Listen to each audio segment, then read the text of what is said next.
বজবজে দিনের বেলায় প্রকাশ্য রাস্তায় দ্বিতীয়বারের জন্য গুলিবিদ্ধ তৃণমূল নেতা।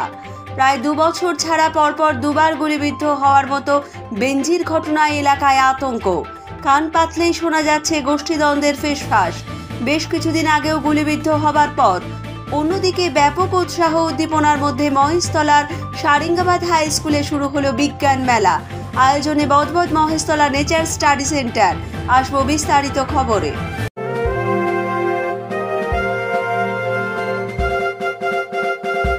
সেরা পোশাকের ঠিকানা তো একটাই, রামকৃষ্ণের 1 থেকে 4 তলাটায়।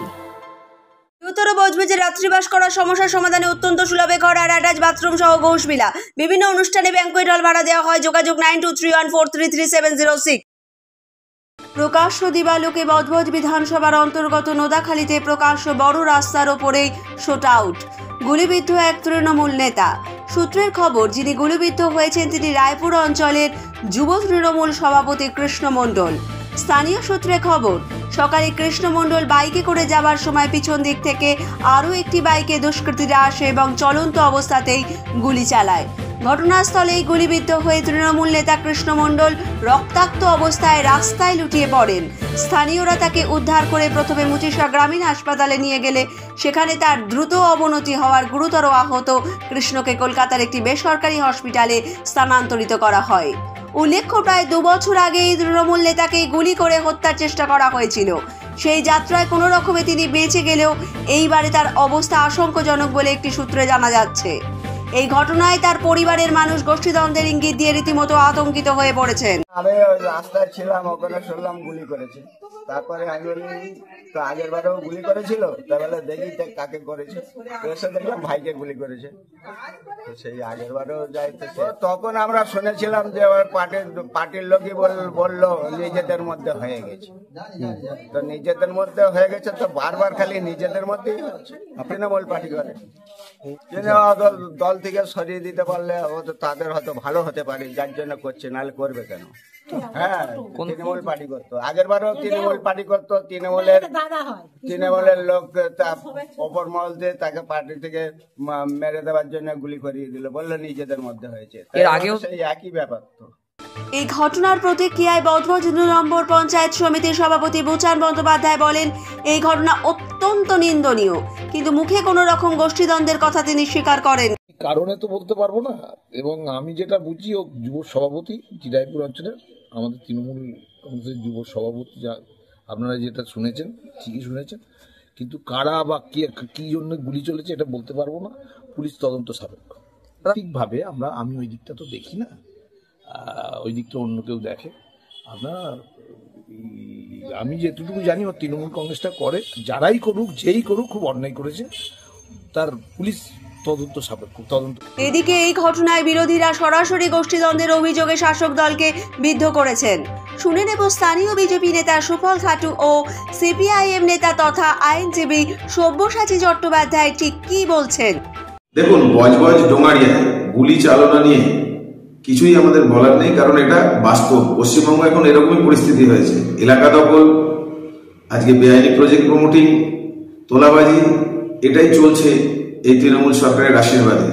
তো সেখান থেকে নিষ্কৃতি কেউ পাবে না, কারণ কৃষ্ণগঞ্জের উপরে আগেও একবার গুলি চালিয়েছিল, আবারও গুলি চালালো। কারণ সম্ভবত ওখানে জল প্রকল্প সহ একাধিক প্রকল্প ওখানে আছে এবং প্রজেক্ট আছে, প্রমোটিং আছে, তার দখল কে নেবে? হয়তো দেখা যায় এর দখলে কিছুটা ছিল, সেই দখল মুক্ত করে নিজের নিয়ন্ত্রণে নেবে, এরকমই চেষ্টা হতে পারে।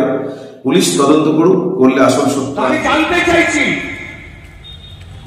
তৃণমূল কংগ্রেসের একজন কর্মী আজকে এখানে নাকি গুলিবিদ্ধ হয়েছেন, তাই গার্মেন্টার বলে ওই এমপি কোথায় গেলেন? তৃণমূল কংগ্রেসের কর্মীরা জিজ্ঞাসা করবেন না? প্রায় গত 1 মাস ব্যাপী বিভিন্ন সাংস্কৃতিক প্রতিযোগিতার পর 25 ও 26শে জানুয়ারি মহেশতলার সারেঙ্গাবাদ হাই স্কুলে শুরু হলো বিজ্ঞান মেলা 2025। মহেশতলা বজবজ নেচার স্টাডি সেন্টারের উদ্যোগে 30তম বর্ষের এই মেলায় প্রায় 26টি স্কুলের 400-র বেশি ছাত্রছাত্রী বিভিন্ন বিজ্ঞানের বিষয় নিয়ে তাদের প্রদর্শনী করেছেন। প্রথম দিনের অনুষ্ঠানের মঞ্চে উদ্বোধনী অনুষ্ঠান ছাড়াও বিভিন্ন সাংস্কৃতিক কর্মকাণ্ড অনুষ্ঠিত হয়। এছাড়াও যে সকল বিষয়ে প্রতিযোগিতা করা হয়েছিল তার পুরস্কার বিতরণ করা হয়। আমরা 30তম বিজ্ঞান মেলা এবছর করছি, কিন্তু মেলাটা আমাদের শুধু দুদিন হয়। তার আগে কিন্তু আমরা মেলার আগে বিভিন্ন বিদ্যালয়ে আমরা পরিবেশের ওপর সেমিনার, কর্মশালা, হাতে কলমে বিজ্ঞান, তারপর সাংস্কৃতিক কিছু প্রতিযোগিতা করি, যেমন বসে আঁকা, কুইজ, রবীন্দ্রনৃত্য, আবৃত্তি।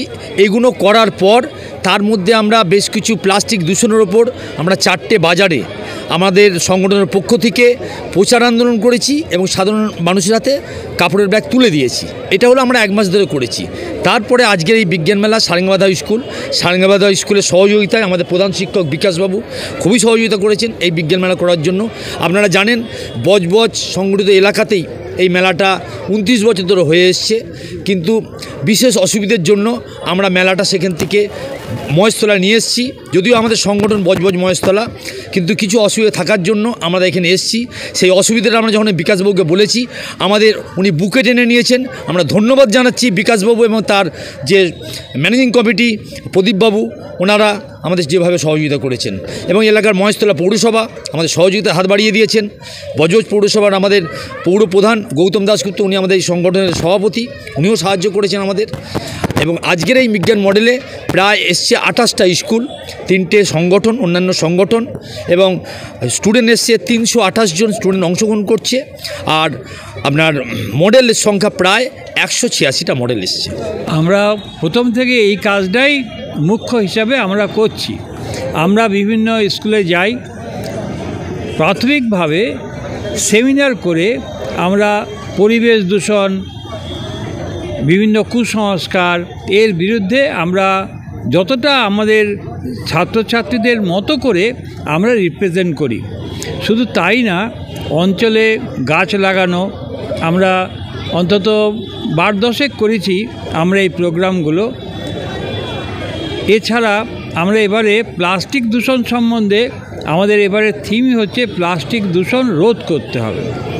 এই পরিপ্রেক্ষিতে আমরা বিভিন্ন বাজারে ফ্রি কাপড়ের ব্যাগ দিয়েছি, এবং প্রায় 200-250 করে প্রতি বাজারে এটা আমরা করেছি। শুধু আমরা নয়, স্কুলের ছাত্রছাত্রীরা এই সঙ্গে অংশগ্রহণ করেছে।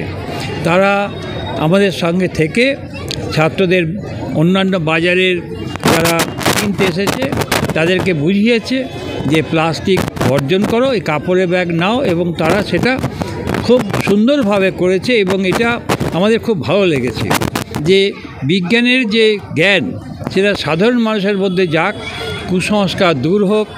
সাধারণত যে ছোট ছোট কুসংস্কার নিয়ে আমরা আবদ্ধ হয়ে আছি, এটা দূর হোক, মানুষ যুক্তিবাদী হোক, মানুষ ফিরে আসুক তার নিজের চেতনা এবং চৈতন্যে। নেপথ্য ভাষে মৌসুমী আদকের সাথে নোদাখালী থেকে ঋতিকা দাস ও মহেশতলা থেকে শেখ আজহারের রিপোর্ট, বার্তা এখন। এরা পোশাকের ঠিকানা তো একটাই, রামকৃষ্ণের 1 থেকে 4 তলাটায়। উত্তর বজবজে রাত্রিবাস করার সমস্যার সমাধানে অত্যন্ত সুলভে ঘর আর অ্যাটাচ বাথরুম সহ ঘোষবিলা। বিভিন্ন অনুষ্ঠানে ব্যাংকুয়েট হল ভাড়া দেওয়া হয়। যোগাযোগ 9231433706।